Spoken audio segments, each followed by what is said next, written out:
I call you Sean? You can. Or I call you Mr. No, call me Sean, of course. No. Hi, yeah, Sean sounds nice. Yes, thank you. I would like to introduce myself very quickly. This is Dreamonita. I'm actually doing a lot of dream interpretations, readings, spiritual healer, and myself a columnist in a lot of local trendy magazines and Yahoo Hong Kong. Oh, fantastic. And yeah, today I'm representing PINKWORK Radio, and I will be the host, and I'm so glad to have you here. Great, me too. Very excited. Yeah, nice to talk to you. So, Sean, can you just briefly introduce yourself first? Okay, so I'm Sean. I've lived in Hong Kong now for 14 years.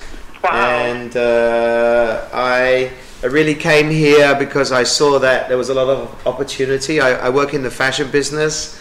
Yeah. And I work for a company called Li & Fung. We're a big global trading company. Wow, And yeah. I am one of the directors of the company, and I look after all the fashion brand customers. So I work with people like Tommy Hilfiger, Eddie Tahari, Juicy Couture, all the big fashion brands. Wow, amazing. So how you become someone that connected so much to Kabbalah, and how you get into this path? Well, I've always been quite spiritual, and I started to study Buddhism some years ago, and I was looking for something that would really help me to change myself. One of the things that I always struggled with is I have a very busy, stressful job, and I travel a lot. And you know, one of the problems with a lot of the spiritual practices is that they want you to run away and go and sit on a mountain and meditate, and that doesn't suit me. So, you know, I was struggling a little bit to find something that I really could relate to. Okay. And then, unfortunately, 3 years ago, I had a terrible thing happen. My daughter was killed in a go-kart accident here in Hong Kong, and I'm so sorry to hear that.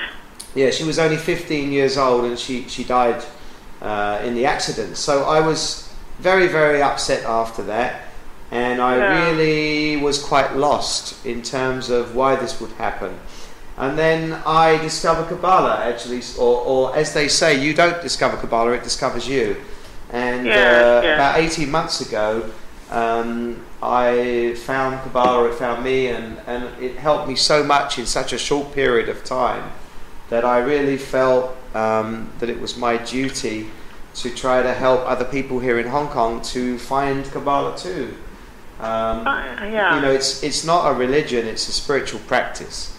And in Hong Kong here, we don't, you know, people have, not very religious actually, but they have very busy lives, they're very successful, they have money, but quite often they have a lot of unhappiness. And True. I think Kabbalah is definitely something that can help people to release that unhappiness and to help them to have a better life. I see. So it means that you actually teach Kabbalah in Hong Kong. So if I want to follow your teaching, how could I get to know you and to connect to Kabbalah? Okay, so what we're doing at the moment is, of course, the goal eventually is to have a center here where people are able to go every day or every week. But at the moment, until we have a big enough group of people, we are, what we're doing is we're doing some courses periodically. So in October, we're going to run 3 programs. We're going to do an Introduction to Kabbalah session, which is a 2-hour lecture where people can come along and really learn and understand from one of the teachers what it's all about. We're doing a Kabbalah 1 class, which is really the introduction class for people when they've shown that they have an interest. That's over a 4-day period, Sunday to Wednesday. It's an 8-hour program that we do 2 hours every day. Okay. And then for our more experienced students that have already done that, we're doing a Kabbalah 2 program.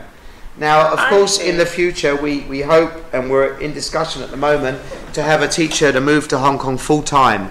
And then we'll be able to do more regular weekly programs and have more of a community here. So. Yeah, good. But at the moment, as I say, if people want, if they're interested, they can come to the introduction lectures. I also... The book that you read first is called The Power of Kabbalah. It's a very good book. It's the book that really changed my life. and I printed 10,000 copies that I have here in Hong Kong in English. So if anybody's very interested, if they contact me, I can provide them with a copy of the book to read as well. So it's not the book that I could find it anywhere in bookshelf, in the bookstores? You can actually, you can order it online. There's nobody, I think, in Hong Kong now carrying the book. But actually, I've printed, as I say, 10,000, and I'm happy to send a free copy to anybody in Hong Kong that is interested. May I have one? Of course you can. Yeah. No, Thank you totally so much. can. If you give me your email, I will get my assistant to contact you and send you one of the books. Yeah, definitely. So, actually what I really know is from online, very quickly we Google everything. Yeah. So as long as I, understand about Kabbalah, it's like a mythical tradition of, from the Jews. So well, let me explain that a little bit more. Kabbalah is all based around something called the Zohar. And the Zohar actually was written as a book of how to live your life 5,000 years ago. And it was written in Hebrew before any religion was formed. So basically, Kabbalah follows the Zohar, and that's why everything is in Hebrew. It's not really Jewish, it just happens to use a lot of the Hebrew and Jewish ideas. So people mix up, maybe. They follow a lot of the Jewish holidays. We do Shabbat. We follow a lot of the Jewish principles, but it's not a Jewish thing. I mean, Kabbalah is open to anybody, whatever religion they are. And in fact, it's not a religion, it's a spiritual teaching. So you can be a devout Catholic and still be a Kabbalist. You can be a Buddhist and still do Kabbalah. So it's really open to anybody. Of course, a lot of the teachers, they are Jewish and they come from Israel because that's where the Kabbalah Center really originated from in the very first place. So. From Israel, you mean? Well, it was between Israel and New York. Yeah, that's really where the first Kabbalah centers were formed. Interesting. But people have been studying Kabbalah in Israel for the last 2,000 or 3,000 years. Wow. And you can go and visit a lot of the sites of the ancient Kabbalists and see and learn about them. I see. So, as what you said, it seems like practicing Kabbalah can make someone happier, live a better life. So, for coming down into more practical details, like would they have a health problem? Could they go for Kabbalah or to understanding the universe more? Absolutely. Or, I mean, first of all, Kabbalah really is a set of tools that help you really to look at yourself and how you can improve your life. And it really helps you to look inwards. And we say that, for everything that happens to you, there is a seed level. Any kind of illness that you have, it all starts with the seed. And if we can go back and we can find out where the seed came from, we can remove it, basically, So there are a lot of people that have had illnesses completely transformed or even got rid of. Disappear. There are people that have cancer that has disappeared after they start to really look and study Kabbalah and look inwards. So yes, I think there are many cases like that.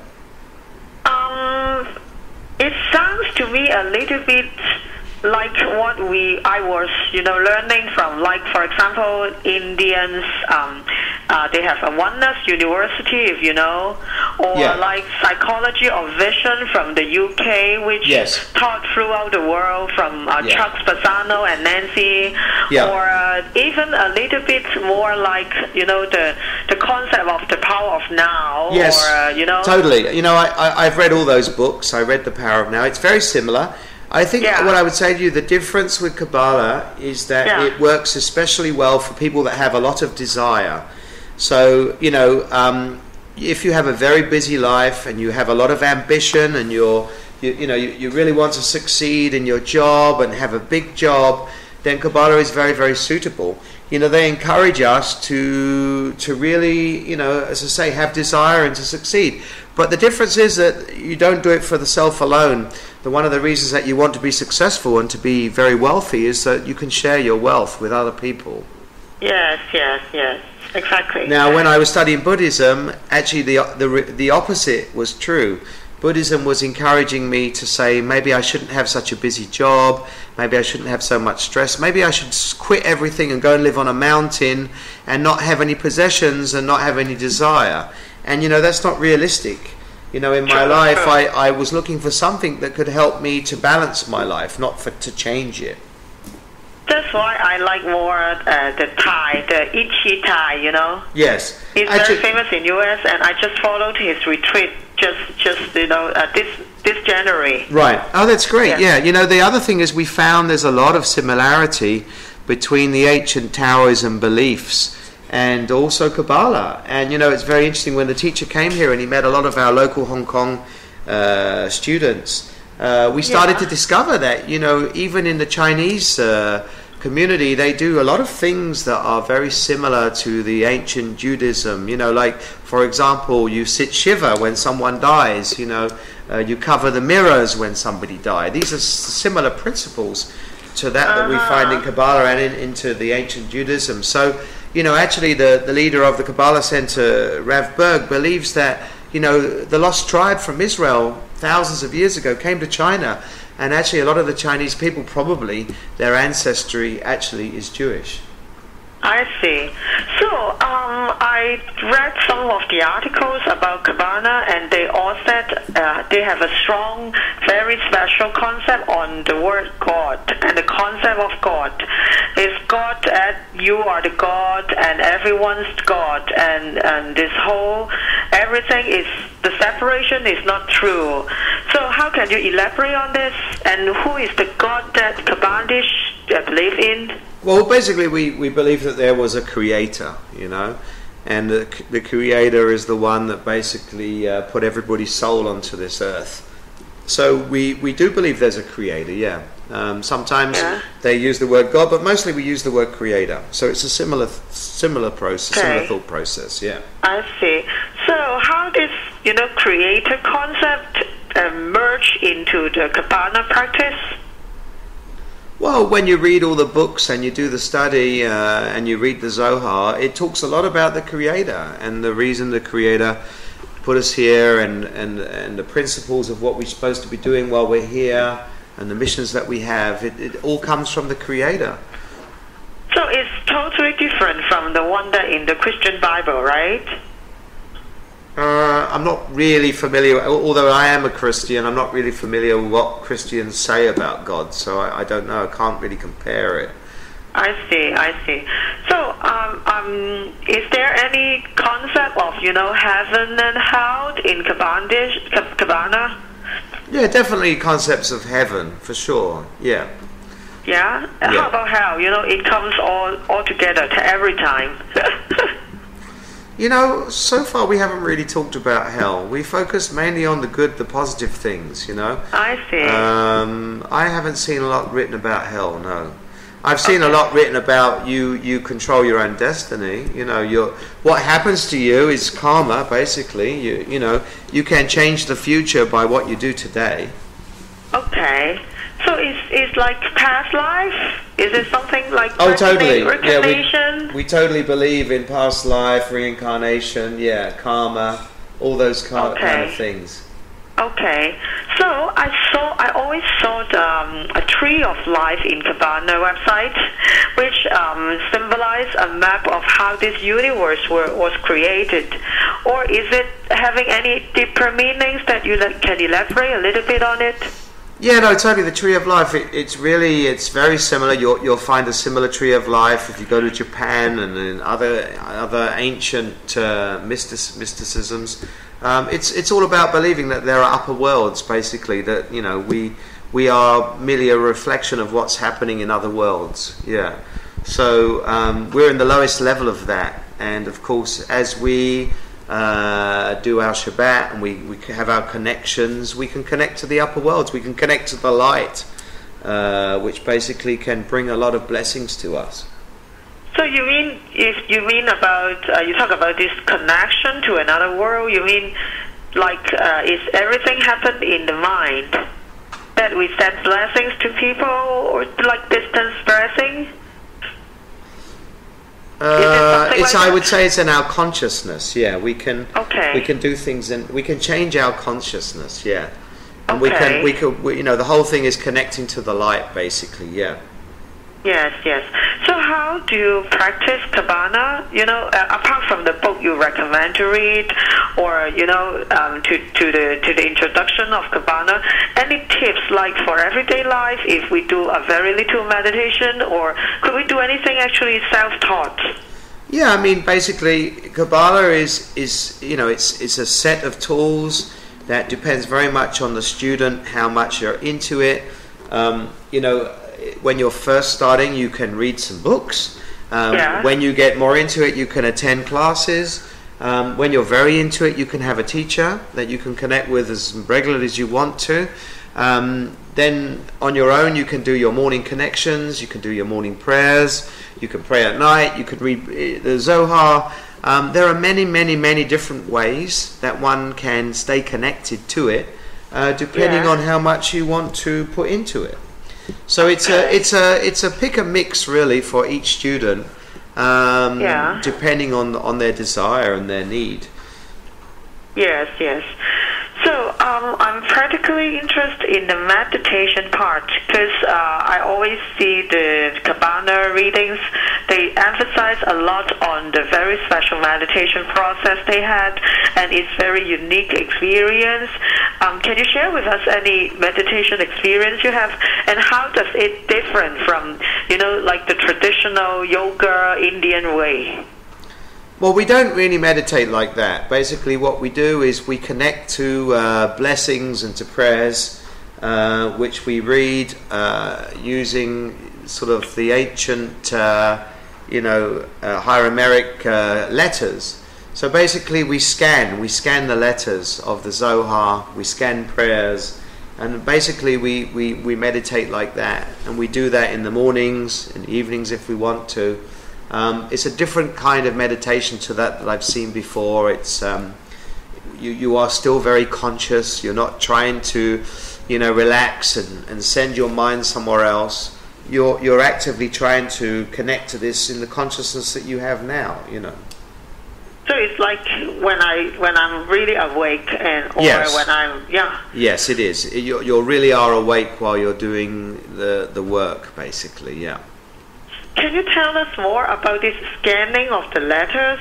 I heard that some people share on the website about they will pronounce the names of the God and angels during the Kabbalish meditation. Yeah, I mean, every morning I scan the 72 names of God, and I scan a special paragraph that helps me to bring down the angels of the day that can help me to get through my day, basically. Yeah, these are some of the tools that we use. I see. So you guys also believe in angels, Definitely, for sure. Okay. Yeah. I see. So will you see actually a God figure in your, meditation? No, we see the light. We call it the light. Okay. So the light coming down, almost like the sunlight. That's what we imagine. Okay, I see. But with someone so awake, do you think that the power of meditation will be diminished? Because you are so awake and you are so into the world, and you will see like separation, you will see physical body. You don't get into that level?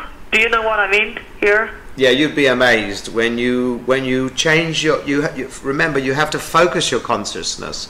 So you're not on the phone or reading something or chanting someone. You have to take yourself into consciousness where you're really focused on the prayers and you're focused on scanning the letters. And you'd be amazed after you do it. Sometimes you feel the energy that you've received. It's incredible. The New Age area people, they like to call what they do sometimes on meditation a way of channeling. Would you call that? Yes, you channel the light. That's right. Yeah. Okay. It's exactly the same. The light. Yeah. Okay. And you connect to the light. Yeah. So and is more like a very positive energy, or like God? Yes, it's an energy coming from the light, coming from Creator, from God, whatever that you connect to. Yeah. I see. So, do you have any very special experience that you did have during any meditation you could share with us now? Oh yes, I mean when you go to Shabbat and you connect to the light, which you go to the center. Of course, we don't have one in Hong Kong yet, but if you go to New York or you go to London or you go to Brazil or any of the places in the world where we have a center, when you come out of Shabbat and you've connected, incredible things can happen to you, yeah. I mean, miracles start to happen in your life. What miracles happen to you then? Well, anything? It can start from a very small miracle. I mean, you could be in New York and it was snowing and there was no chance of you getting a taxi, and you could just say, you know what, I'm really going to believe now that I can get a taxi, and one would stop in front of you and you get in, and then it would happen 3 or 4 times in a day, and people were with you think you're crazy. How did you do that, you know? Or you may want to, there may be, for example, selling a property that you really need to sell, that you really want to get a fantastic asking price for.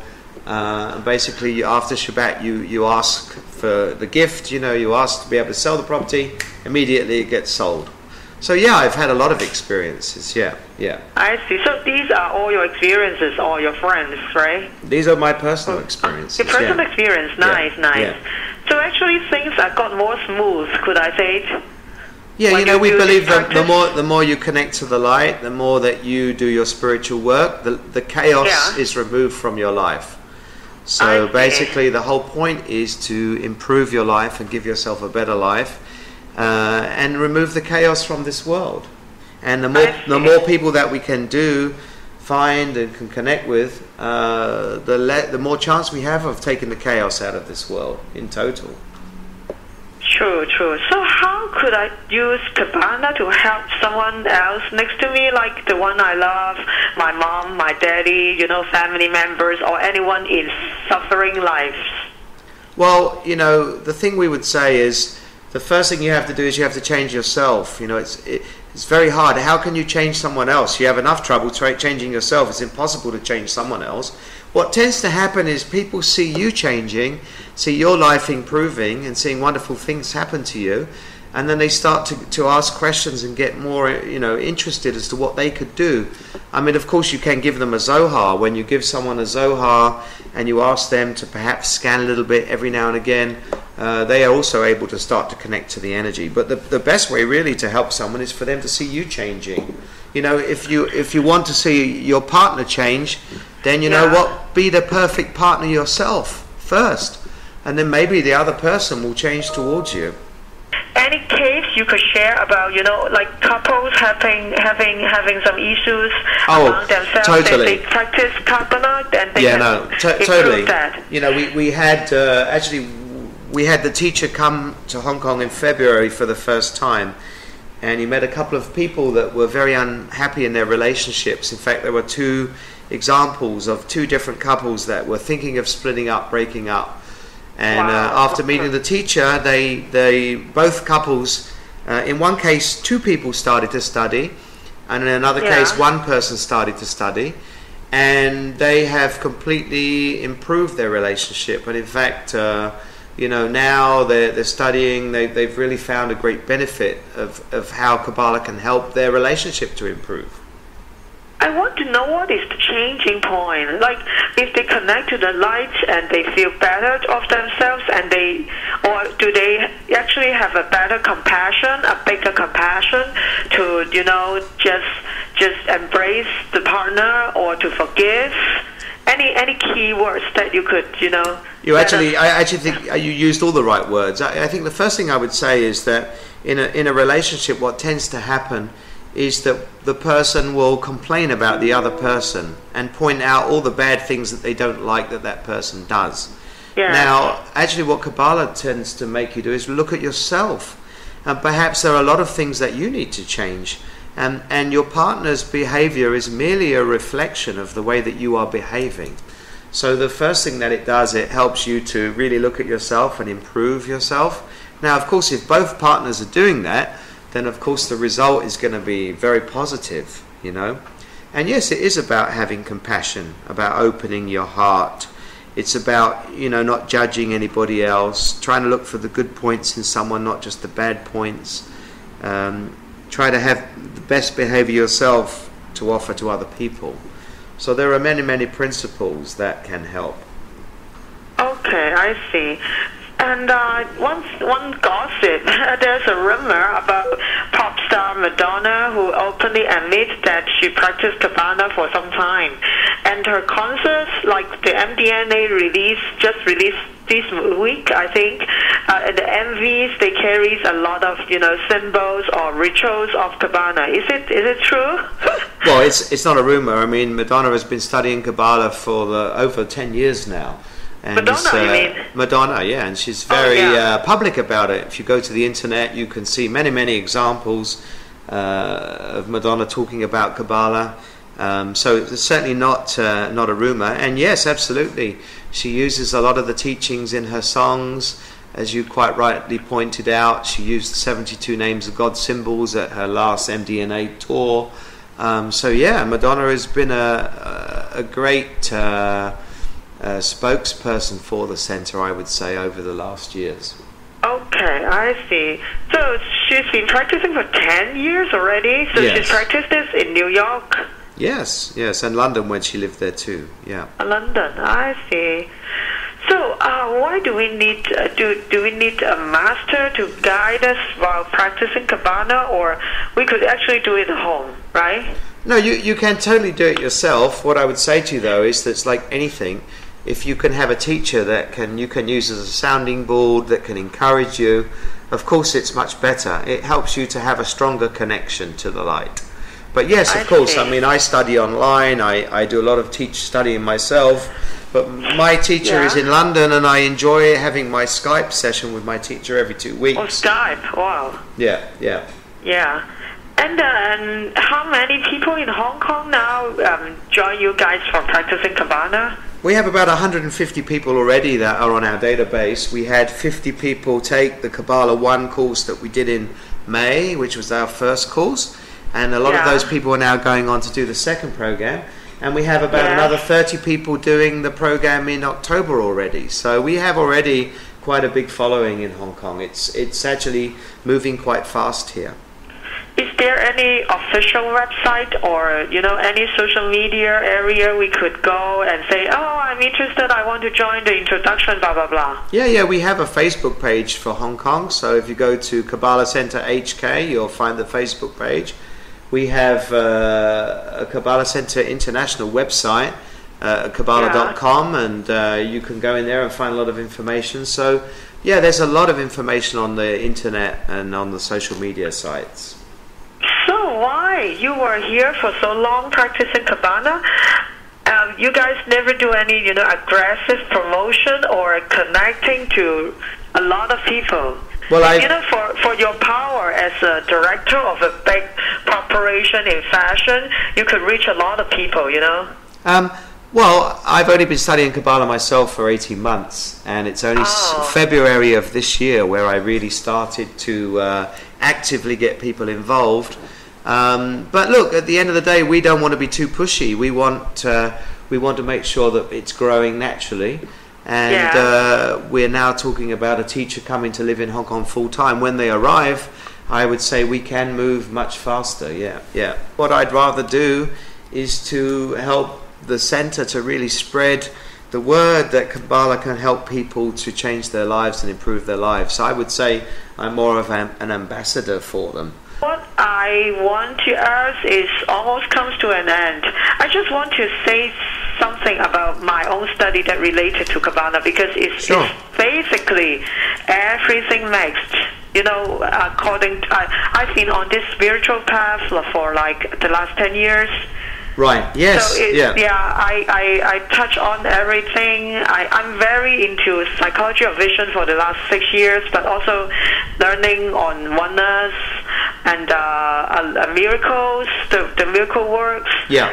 Sean, I take his class too. Right. Yes. And basically a lot of studies. But Kabbalah is very new to me, and but as far as I heard, the whole thing is like a total mixture of everything. It's like every spiritual group is heading to the same way. I think so. I think that a lot of these things, we're all leading into the same direction, which is for people to change their consciousness and us to live in a much better world. And I would say whatever relates to you is good.